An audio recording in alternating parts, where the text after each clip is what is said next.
In your experience, why is story such a powerful tool when presenting data? And what happens when it's missing?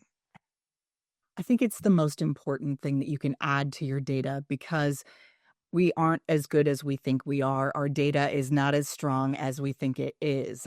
I always say when I'm teaching people about the importance of storytelling, to have a reality check. I mean, the great thing is, Carrie, no matter how amazing our conversation is today, a few years ago, some Florida State University researchers joined up with some Michigan State University researchers, and they said, "How much do people really remember what we put out there?" And what they found was, listen, in 2 months, people are probably only going to remember about 25% of what we say today. So that's like they're going to take the best 15 minutes, which isn't all that surprising because if you think about the 2 months from now, that's half of a lifetime. Schools are back in session, these vacations are history.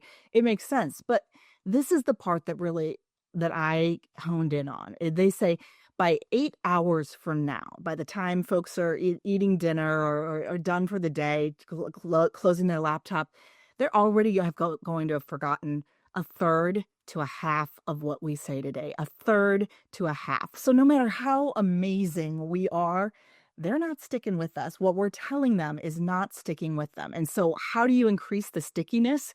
You tell stories. Give ways so that people say they latch onto that. It lights up their brain, it helps them remember, and it goes forward. So I think the reason that storytelling is so important is saying you need that extra crutch. You need that thing to make sure people take away from this what we're hoping they do.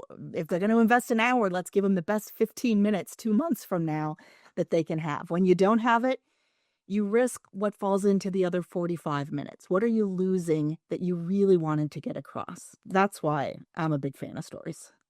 Oh, wow. Yeah, that is that is incredibly compelling, especially the point you honed in on, which is the 8 hours.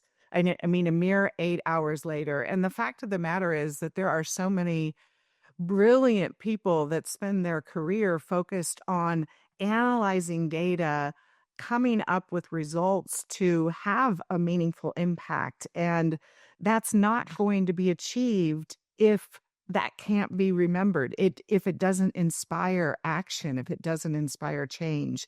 I also think stories, depending on your audience, and we'll talk about this in just a bit, uh, uh, audience analysis is so essential to making sure that the story you choose to tell does translate in a meaningful way for your audience.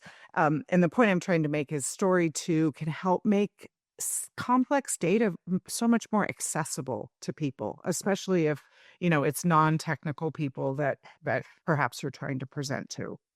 Accessible and exciting. I mean, I'm the policy wonk. I'm located right outside of Washington, D.C., and I'm the person who really came to Washington liking to watch congressional hearings, liking to have the data and figure out the challenge of how to get it out there. But that's because I think it's really fascinating to dig into what are the numbers and help drive people to action as a result of it, to get to tell those stories and unearth it and frame it in a way that maybe nobody else has is can be exciting. So I think there's also getting to be the surrogate, the voice for the data can be a really impactful, empowering thing.